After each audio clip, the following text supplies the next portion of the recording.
152 से 237 माइनस पूरी सूची। अध्याय I साधारण 152 परिभाषा।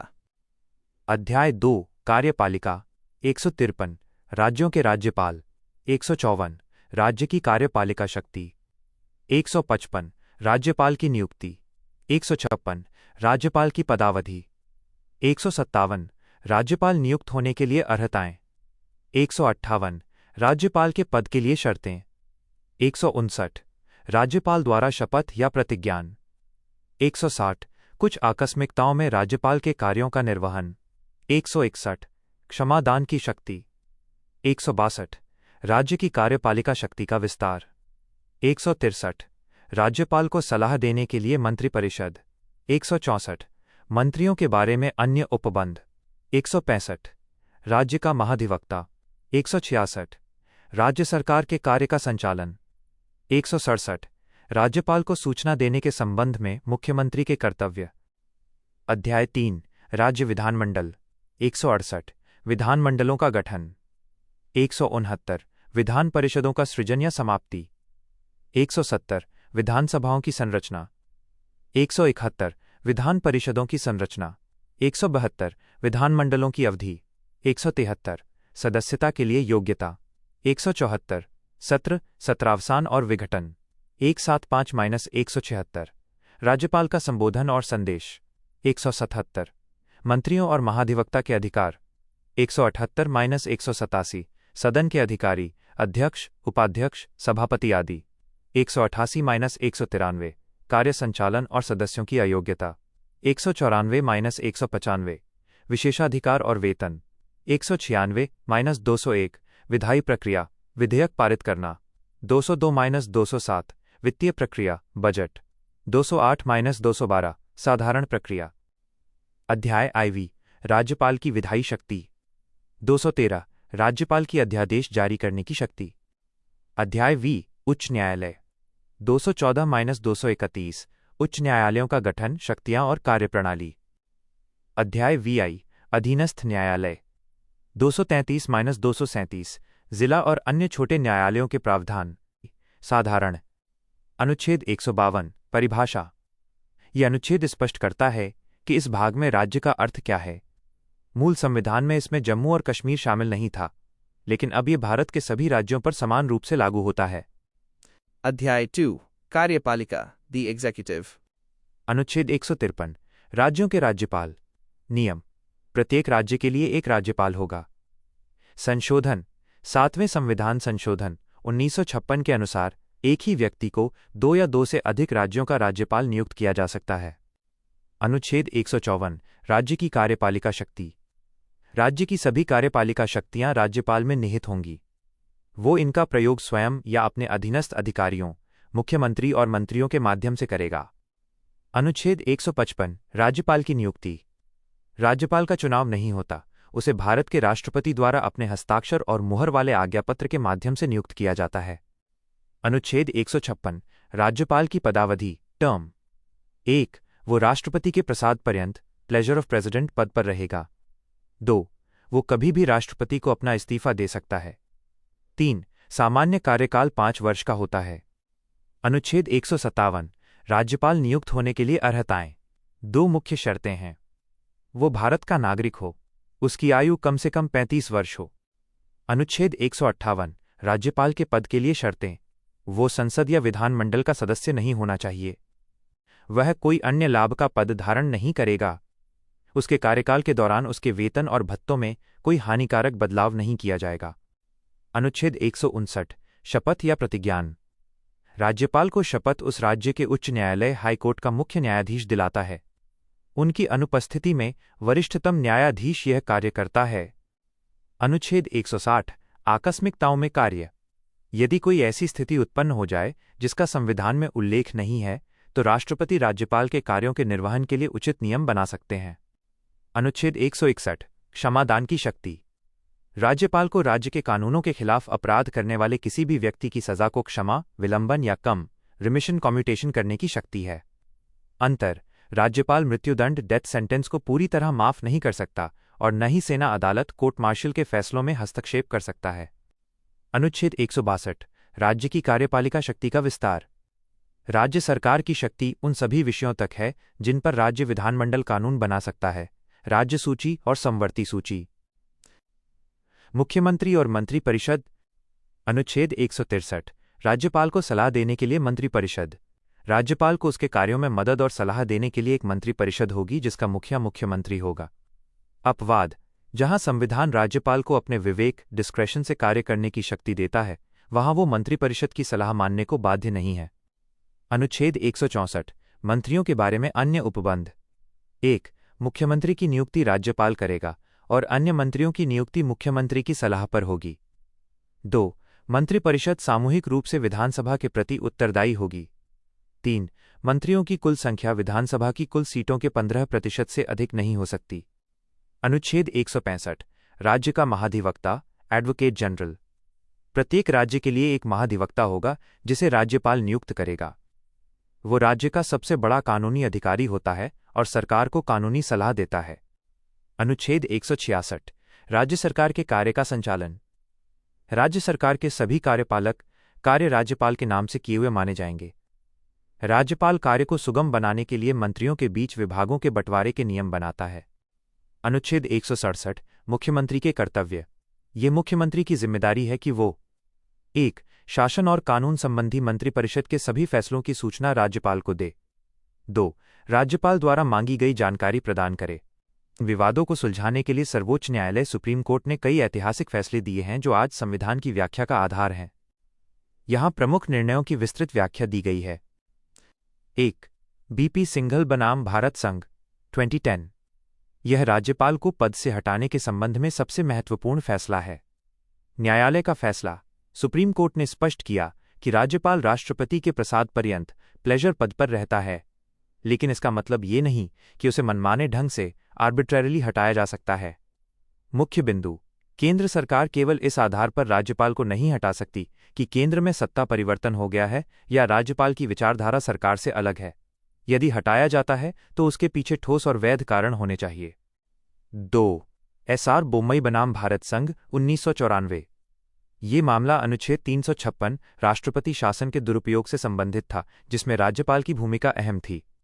न्यायालय का फैसला: कोर्ट ने कहा कि राज्यपाल की ये रिपोर्ट कि राज्य में संवैधानिक तंत्र विफल हो गया है केवल उनकी व्यक्तिगत राय नहीं होनी चाहिए। इसे ठोस सामग्री पर आधारित होना चाहिए। शक्ति का परीक्षण: कोर्ट ने तय किया कि किसी सरकार के पास बहुमत है या नहीं, इसका फैसला राजभवन में नहीं बल्कि विधानसभा के पटल फ्लोर ऑफ द हाउस पर होना चाहिए। 3. नबाम रेबिया मामला 2016। ये अरुणाचल प्रदेश के राजनीतिक संकट से जुड़ा मामला था। न्यायालय का फैसला: सुप्रीम कोर्ट ने राज्यपाल की विवेकाधीन शक्तियों डिस्क्रेशनरी पावर्स को सीमित कर दिया।